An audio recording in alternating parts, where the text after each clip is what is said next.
Welcome home to USA Global TV and Radio. Ours is a place where dreams take flight, voices are heard, and stories are shared. This is where cultures meet, connections are formed, and ideas are transformed into action. This is your destination for authentic storytelling, diverse perspectives, and meaningful conversations. We're where global stories unite and bridges are built beyond all borders. Discover our world of education, entertainment, hope, and inspiration. Together, we're building bridges worldwide. Subscribe to our USA Global TV channel and download our USA Global TV app. Be our guest or join our team. Visit usaglobaltv.com. With heartfelt thanks to our executive producer, Dr. Jacqueline Kerbeck, music scored by Yifei Tang from Cloud Road Music, creative direction by Paul Garcia, and I'm Al Cini, and I'm very proud to be part of the USA Global TV and Radio family. So join us here at USA Global TV and Radio. Make us your home for global connection. All rights reserved. This video and its contents are the exclusive property of USA Global TV and Radio. Unauthorized use, duplication, or redistribution in any form is strictly prohibited. Thank you for being a part of our global community. Let's inspire together.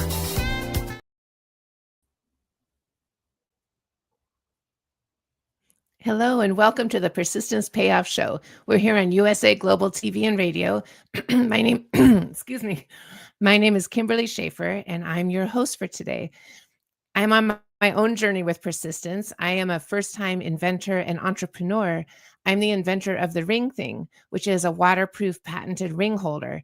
And I pursue persistence every single day. This is my next chapter, and I am loving it. One of the things that I've been learning through this show and just through my own journey is that we can experience persistence in a couple of different ways. One way is our own persistence in pursuit of our own goals and dreams. We can also be around and observe other people who are in pursuit of their dreams. And I think that our guest today personifies both of these things and has experience from both angles.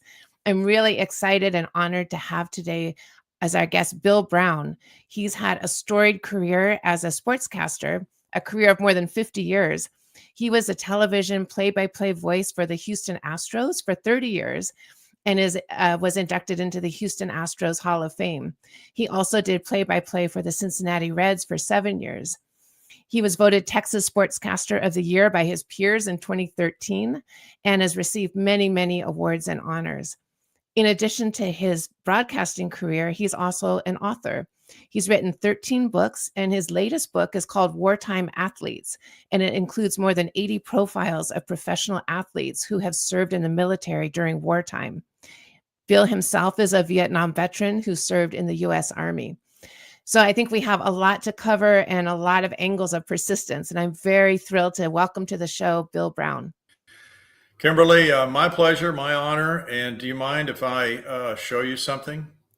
I would love that. Please do. Well, I was listening to your ring thing, and I think I need one. I'm happy to send you one. I'll consider it done. So can we do a little show and tell? Yes, absolutely.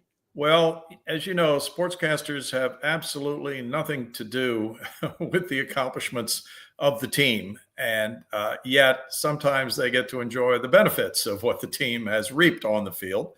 And that is the case when a sportscaster happens to be working for a championship team. So here are some rings that I want to show you today. And I don't really wear these rings. They're too valuable to wear, but here they are. Let's go back to 1976 when the Cincinnati Reds won the World Series. This was the ring the players got. Smokes. Wow. Yeah. Is that a monstrous diamond or not? It's beautiful. It's gorgeous. And then, Kimberly, all the detail work on the sides is absolutely incredible. The stadium, the score of the games, all that sort of thing goes into these. There's a big red machine on here, which is what they call the Cincinnati Reds. Everybody's name is on there. And in that amount of space, there was a coach named Ted Kluszewski whose name got into that amount of space. Wow. So that was 1976.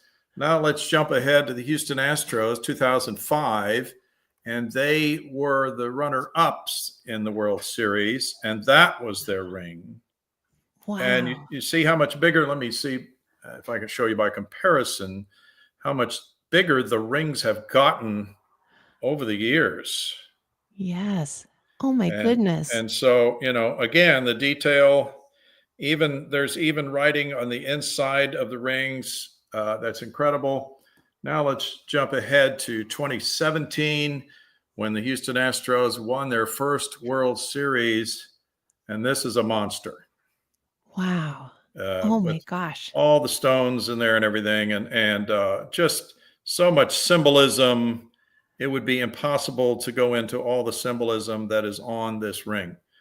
And so, we know that these are gaudy. We know that they're too heavy to wear. They're just really heavy, dynamic rings with the design on them. And yet it's a symbol. It's a symbol of hard work, achievement at the highest level, performance under pressure. And for some players, they never get a ring. People can play for 20 years and just not be fortunate enough, even though they're excellent players, to be on a team that wins a ring. So it's a symbol of all of those achievements. It's something to treasure, and it's a piece of jewelry.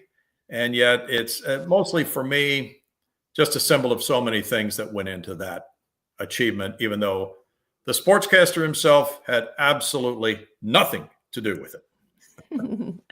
Well, first of all, thank you for showing me. Those are spectacular, each of them.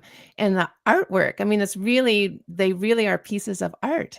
They are. That's amazing. Yeah. Well, I'll send you a ring thing for each of them. I love your invention. I had not seen that before. That's fantastic. Oh, thank you. I appreciate that. That it's literally my dream come true. Like, to see it come from my head into my hand has been a wonderful thing. Yeah. So yeah, Congratulations on that. Thank you. I appreciate that. I'm learning a lot. I'm 65 and a first-time entrepreneur, so it's a whole new world. That's great. That's great. Yes, but thank you for showing me those. Those are spectacular. Sure. I feel like it's show and tell back in the third grade, Yes. Well, with really good stuff to show. Yeah, right. Yeah. But it's interesting because I would imagine that as the voice of the team and doing the play-by-play, yes, it's true you weren't down on the field, but you contributed to that whole, the whole atmosphere, for both of those teams, for the Astros and for the Reds, and you were no small part of that. Well, it's just great to be in an organization where, the purpose is winning. And a lot of us in the organization have nothing to do with winning, but there are so many people in advertising, in sales, sponsorships, tickets. There are so many different employees, the people who take care of the stadium. And I will tell you that our owner, Jim Crane, made sure that all of those people got rings. Wow. That is leadership. That is a good leader to do that. It is. Yeah. It is. Yeah. Well, I'm so interested in knowing how you first started your career in broadcasting. So when I go back and look, and so you served in the Vietnam War. Yes. And thank you for that. Were you involved with broadcasting at that point, or did that come later? Interesting story. I always wanted to be a baseball broadcaster since I was 14 years old. I would listen to St. Louis Cardinal games growing up in Missouri on the radio every night. That's when we only had one game a week on television, and that was Saturdays. But so from that, for some reason, was able to be blessed by God and be able to actually do that job. But it didn't happen immediately. So I had done broadcasting when I was in college at the University of Missouri. I was broadcasting high school games and doing football and basketball every weekend when I was a junior and senior in college. And that's what I wanted to do. My first job after college was not as a sportscaster, but as a news reporter in San Antonio, Texas. I did not like covering shootings and stabbings, and even City Hall for that matter, because I wanted to do sports, but I didn't get that opportunity because my boss, the news director, said I looked too young to have credibility on the air. So I get drafted into the Army. I wind up on the air in Saigon doing football scoreboard shows on Sunday and regular sportscasts, and being on the radio as well, doing sportscasts. And people say, well, what play-by-play did you do in Vietnam? It wasn't play-by-play. No, believe me, we were not doing soccer games in Vietnam. We were in the studio reporting what happened in the United States to the troops stationed around the different bases in Vietnam. And they had transistor radios, and they had TV sets, and they could watch and listen depending on, if they're in the jungle fighting, then they can't. But a lot of the people who were support troops could. And so there I got the opportunity through the U.S. Army to do something that I had not been able to do prior to the Army. So I owe a lot to the Army. Yes. Well, and and also what I'm sure that you contributed to morale, with people in tough times in the middle of a war, being able to hear your voice and hear scores and have that little bit of normality in their lives probably had a significant impact. Well, I would hope so. And, it was just such a joy. And, believe me, I did not want to be in combat in the jungle. I was not a very heroic guy. I was not a very patriotic guy. So God just protected me and kept me in the studio, and we were out of harm's way. So we were blessed every day to come into that studio and to be able to report things that we knew there were Georgia fans. We knew there were Alabama fans, and they wanted to listen to those games. We taped those games on the radio and played them back, and we tried to give them all the details we could about their hometown teams. And yes, hopefully it did take them away a little bit from the combat or whatever their duties were. Previously, before going to that station, I was a reporter who would go out to different areas. I could go anywhere in Vietnam. I had blanket travel orders and interview soldiers, do a little 3-4 minute interview on an audio cassette, and then get back in the studio and package that and send out that to their hometown radio station so we could let the folks back in their hometowns know exactly what they were doing at that time. And that also was a blessing to be able to serve in that way. Yes. Wow. Well, thank you for that. I'm sure that there are people who still remember your voice from that time. And so that's very powerful. And then when you came back from the war, did you immediately go into broadcasting, or how did you go from serving in Vietnam to the Cincinnati Reds? Great question. I was looking around for jobs, and the law was that if you had been drafted into the military and you had been working at that time, then your organization had to offer you your job back. So I was offered my job back in San Antonio as a news reporter. And I was afraid that I couldn't find anything else, but I did ask because this station was owned by Avco Broadcasting.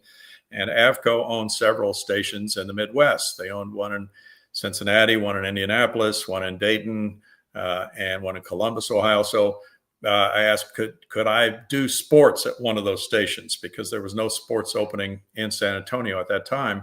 And that's how I wound up in Cincinnati. There was an opening there. I auditioned for it. They hired me. I was weekend sportscaster there. And then it took me 4 years to be able to be offered the Cincinnati Reds job. I was a sportscaster, but wasn't doing play-by-play at that time. Yeah. Oh my gosh. And then from there, did you go directly to the Houston Astros from the Cincinnati Reds? No, I got fired by the Cincinnati Reds. It was actually not by the Reds, but by the TV station I worked for. We being the Reds had lost 101 games. And the team wasn't good, and the broadcasters weren't good. So I got fired, and then for the next 5 years, just bounced from one job to another. Kimberly, sportscasting jobs in general, mostly studio, some play-by-play. But we had to move 4 times in 5 years. Moved to Pittsburgh, back to Cincinnati, to LA, and then to Houston. So it was a roundabout. I really didn't think I would ever be able to get back into baseball again. I had hoped that I would be a sportscaster. And then, when my third organization looked like it was going to fail, the job in Houston came along. But I had been interviewing with a company called Paychecks to get out of broadcasting and go into a job which would have involved something that I was not competent to do, and that was do the payrolls for small firms. And believe me, I'm very happy that did not work out. Well, yes. And I'm sure that there are many people who are happy that that didn't work out for you all either. So. Including the people to pay checks, I think, too. Yeah. But, I'm really interested in that process because this show is focused on persistence. And so you were very persistent in pursuing your dream, even though you may have had to come up with a potential plan B, in case you needed it. You were really pursuing your dream and your goal. And I wonder if you can just talk a little bit about where do you think that came from and what did you learn about yourself on that journey? Really good questions. I think it came from just an overwhelming passion to do this job. And, I was told when I was first starting, hey, the odds are not good that you're going to be able to be a play-by-play baseball broadcaster. But sales is a good part of the industry, and that's a stable job. And you would do well to think about that. And it was good advice because thinking about it, Kimberly, what are the odds of a young guy who's, got a good start in broadcasting, but really hasn't excelled, hasn't had time to prove anything? There are a lot of guys out there doing what I was doing.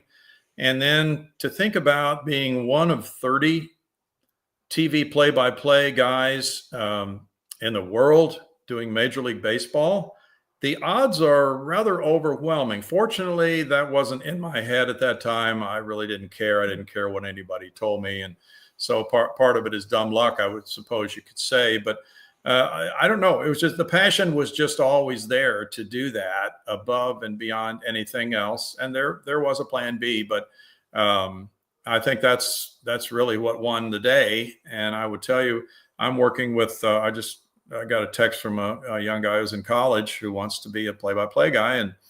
And he wanted to know, how do I go about it? And I said, well, just turn down the sound on your TV and pick a baseball game and announce the game.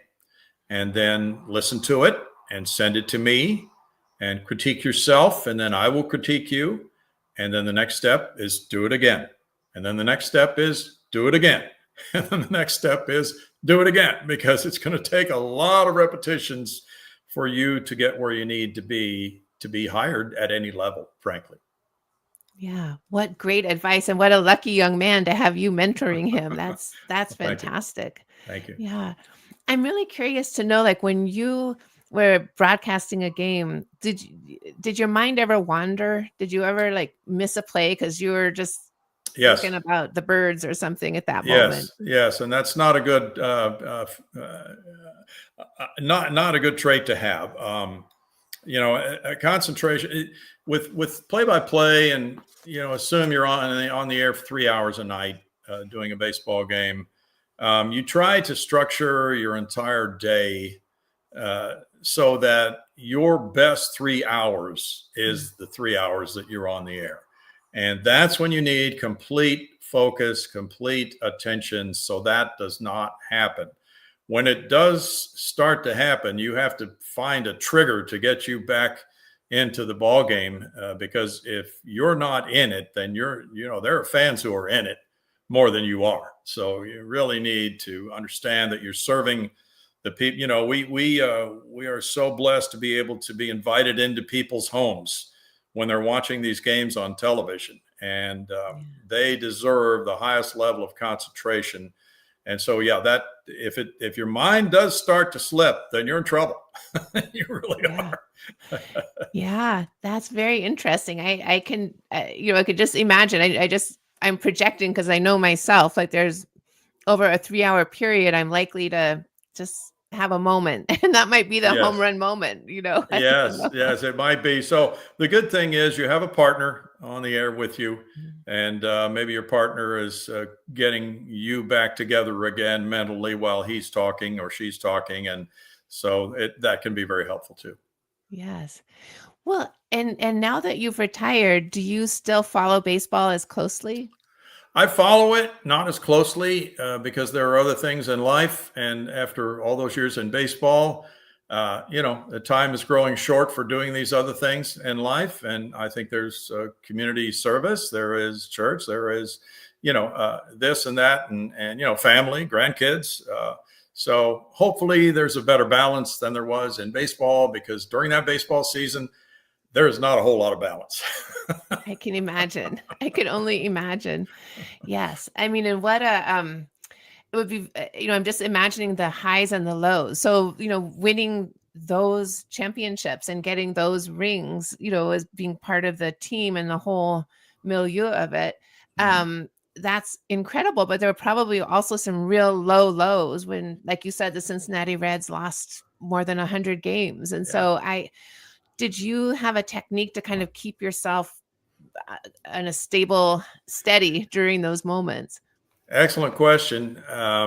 We had 3 years in a row in Houston of more than 100 losses when we were a rebuilding team. We were a young team, didn't have many high payroll players, and we didn't have a whole lot of viewers on TV. And we were just grinding, trying to find a way to keep them interested in our broadcast. And we were not successful every night. But what we started to do, I think after a while, we focused on the minor league players, and we have, 6 minor league teams. So we were really of the philosophy that we were building through the minor leagues for the future. And fortunately, it worked by 2017, winning the World Series. It doesn't always work in the major leagues, but fortunately it did with us at that time. And so what we would do is get some highlights of different minor league teams of ours. And hey, Jose Altuve's at AA, he's at Corpus Christi, and he had 4 hits last night. We'd show some highlights of him. Even though that was not our game, that was the future of the Astros. And the fans seemed to like it. By the time the young players got to the major leagues, they knew enough about who they were to be able to celebrate them and enjoy watching them grow day by day as major league players. And then some of them, like Jose Altuve, became all-stars and superstars and MVPs. And so that I think was the way to go, because in our situation, each day's result was not as important as what was coming in the future. That's a really powerful bite that you just said, and I think that that's true in so many things. That might not be what happens on a daily basis, but it's the long term, and that that resonates. I appreciate that. Now you're the author of 13 books, and so I'm curious to know, were you writing the whole time while you were broadcasting, or is that something that you've done more since you retired? It's almost, I would say maybe 10 of them have been in retirement. There were a few that I started when I was at the tail end of my broadcasting career, but it's as you know, it's just a great pursuit if you have the time to do it, and there's more time required than what I would have in an off season doing baseball. But I really got into it pretty heavily right after retiring, and that was just a wonderful substitute for the broadcasting, and still, is a good way to keep the mind sharp, and good excuse to interview people and things of that nature. So it does keep somebody involved. This is wartime athletes we're seeing now. Yes. And I started this, Kimberly, about just about a year ago, Veterans Day of last year, 2024. And so I spoke to a couple groups at Veterans Day, and for those speeches, I had to do some research and wanted to tell some stories. And of course, being a sports guy, I gravitated toward athletes who had served in the military. And so that's how that evolved. And then I just kept running across more and more fascinating stories, and wondered, well, maybe this could be a book someday, and asked a few friends of mine, and they thought it could be. And then I did some research on how many books of that sort had been written, and there really hadn't been very many at all. So at that point, it was gung-ho, let's do this. And it's been just a great opportunity to tell these stories of these heroic people who have served our country so well. Yeah, that's what a really great topic. That's very, I think it's wonderful. And I'm curious to know, does that cover athletes, professional athletes across all sports, or is it more focused in one sport than the other? It does. I wanted to expand it beyond baseball. And so pro football, basketball, hockey, Mm. tennis, boxing. There's a Wow. bowler in there. I Wow. wanted to draw as many different sports into it as possible. And of course, it really isn't possible to include Olympians and amateur athletes. Mm. That would be a 1,000-page book. And maybe somebody will do that someday, but it won't be me. Yes. Well, and how did you connect with the athletes? How did you find them?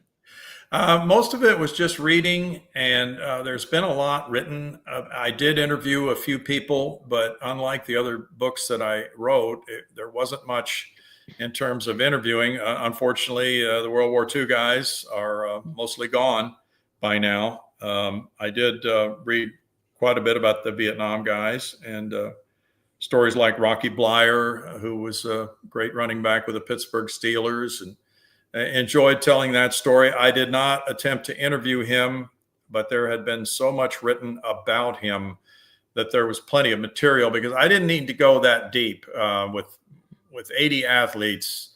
I was trying to keep each athlete's story fairly succinct, down to just a few pages. So it would have been a waste of Rocky Blyer's time had I talked to him, because I wouldn't have had the space to go with an extensive interview with him.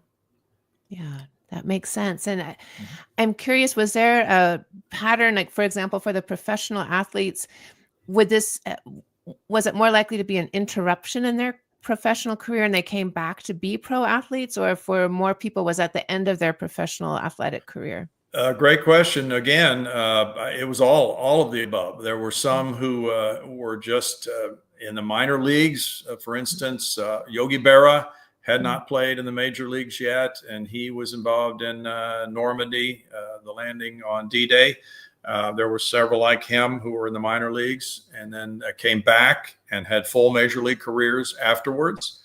There were some who never made it because they didn't come back for World War II. There were some who had largely completed their careers and wanted to serve their country and enlisted for that reason. There were some who were right smack in the middle of their careers. So it was a variety of things. And with Rocky Blyer in Vietnam, he had been drafted low by the Pittsburgh Steelers. He was a star at Notre Dame. They won a national championship there, and he was a running back. But he was a 16th round draft choice and wasn't expected to be a star player with the Steelers. At that time, and it was happening here in Houston, players like Larry Durker with the Astros wanted to serve their country, but they wanted to keep playing ball. And there was a way to do that. Their teams could protect them from the draft by getting them into a reserve unit. And so in the reserves, their commitment would go from 2 years to 6 years, but they would only have 2 weeks of summer camp and then weekend duties once a month. And so they could take some time off from their baseball team and still play a full season while serving their country. But there was a limit to how many of those players could be protected by each team. So Rocky Blyer was not protected by the Pittsburgh Steelers, and he was drafted. He went to Vietnam. He was wounded. He had shrapnel in his leg. He had surgery. And one doctor said, "You'll never play again." But the owner of the Pittsburgh Steelers sent him a postcard saying, "Rock, we really need you right now. The team's not doing very well." That was encouraging to him. He came back and he had lost weight in Vietnam. He was down to about 180 pounds. He needed to be at 210 to be an effective NFL player. So he hit the weight room. He gained weight, but he still had shrapnel in his foot and ankle, and he could not run the way he needed to run. So he had more surgery, regained some mobility, came back, and after being cut twice, and giving up and starting a sales career, but being talked into returning by a teammate who said, "No, you need to make them cut you. Don't make the decision for them." He worked as hard as he could, and he went to 4 winning Super Bowls for the Steelers. Oh my gosh. Yeah. Wow. So that's persistence, Kimberly. That's yes, I would say so. Yes. Yeah. Well, and I'm also curious to know how you knew when it was time to wrap up the book. So you have 80 profiles. Were you tempted to go for 100, or how did you decide? Okay, this is my critical mass to stop with. I don't know that I was totally sure. There were some people I researched and left out of the book. I didn't think their stories were as compelling, as interesting as the other 80 stories. I wasn't really keeping count that much. I had a rough idea, but whether it's 80 or 85 didn't really matter to me at that point. It was more about the page count. It was around 300 pages.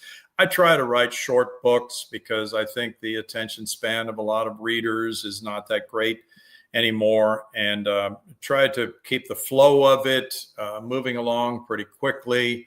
Tried to take it through the various different wars and cover something of each war, and then the different sports were involved with different athletes. So I just felt that was, a good time to end it.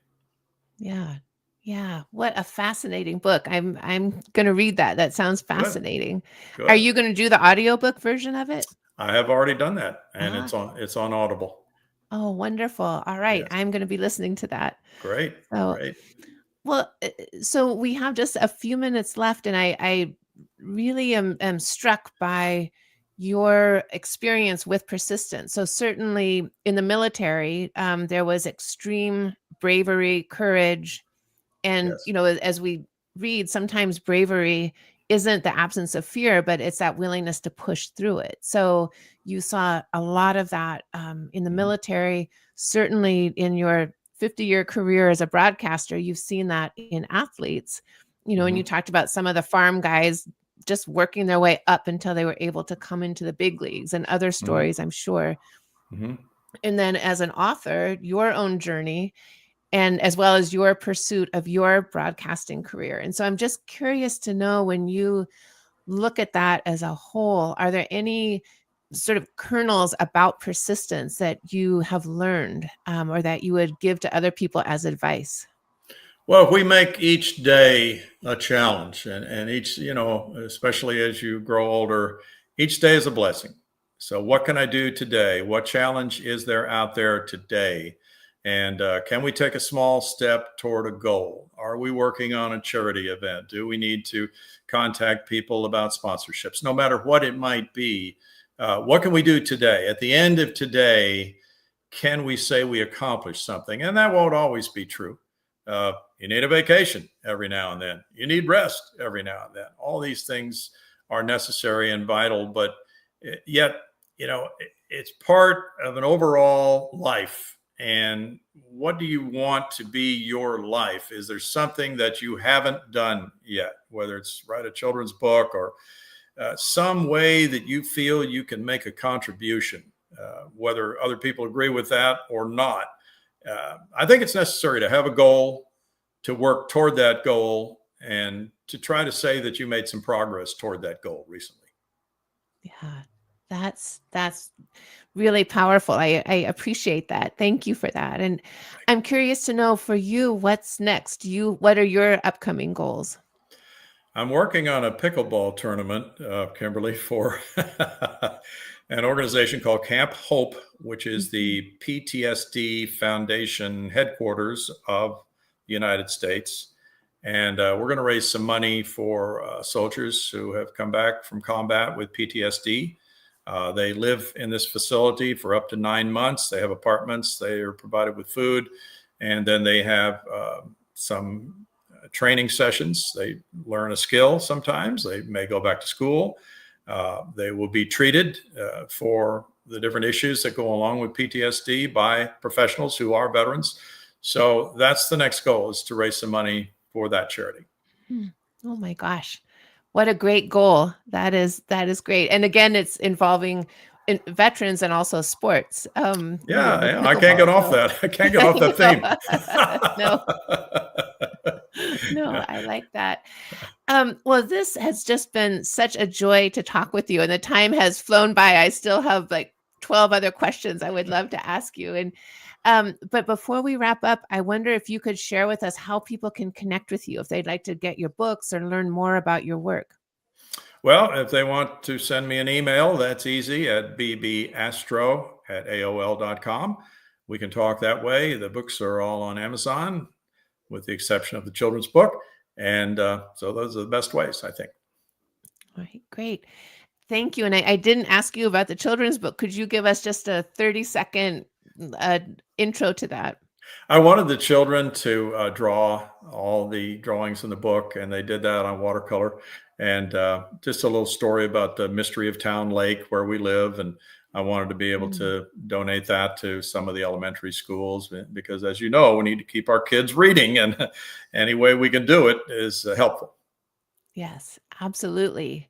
Oh my gosh. Well, I'm just so impressed with your, not only your own persistence, but you're giving back. You know, you're doing so much to give back to the community in different ways. So thank you for that.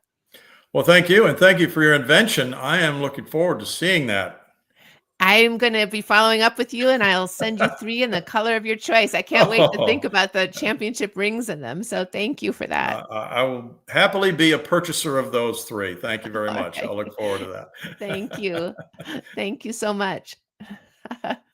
Oh my gosh, what a wonderful conversation. I am inspired. You know, at the end of every show, I read a quote about persistence that I select prior to the show. And I never know exactly what we're going to be talking about, but it always seems to fit so well. And so today the quote is from James Michener, who said, "Character consists of what you do on the 3rd and 4th tries." And that resonates with me and makes me think about the young man that Bill is mentoring and telling him to just keep doing the broadcasting, do it again and do it again and do it again. And it's what does he do on the 3rd and 4th try? That will be very telling. So I'm so grateful for this discussion today. We are here on the USA Global TV and Radio Network every other Tuesday at 12 p.m. Pacific time. We air live, and you can watch anytime and follow up on YouTube. If you would like to reach me directly, please don't hesitate to do so. My website is ringthing.com, and my own email is kimberly@ringthing.com. And I would love to hear any suggestions that you have about guests or comments or thoughts that you would like to share, or any questions whatsoever. Please feel free to reach out anytime. Thank you again, and I look forward to seeing you again in 2 weeks. And thank you to Dr. Jacqueline Kerbick and to USA Global TV and Radio for this platform. USA Global TV and Radio, home of the YouTube Silver Creator Award, proudly presents Just the Thing for Your Ring, introducing the patented Ring Thing. Your premium personal ring holder to keep your ring safe, nearby, and avoid loss. The Ring Thing just got smarter. Add your logo and an NFC tag that opens to your website with one tap.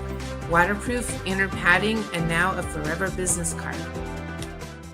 Just the thing for your ring. Scan the QR code seen here to learn more about Ring Thing or place your order. Follow Ring Thing on Instagram at ring_thing_ or go to our website, ringthing.com. What if one simple skill could change the way you connect with the world? What if listening could open doors to deeper relationships, stronger businesses, and a better you? Dr. Jacqueline Kerbick, the Listening Mentor, brings you USA Global TV and Radio, a space where voices are heard, ideas are shared, and global communities thrive.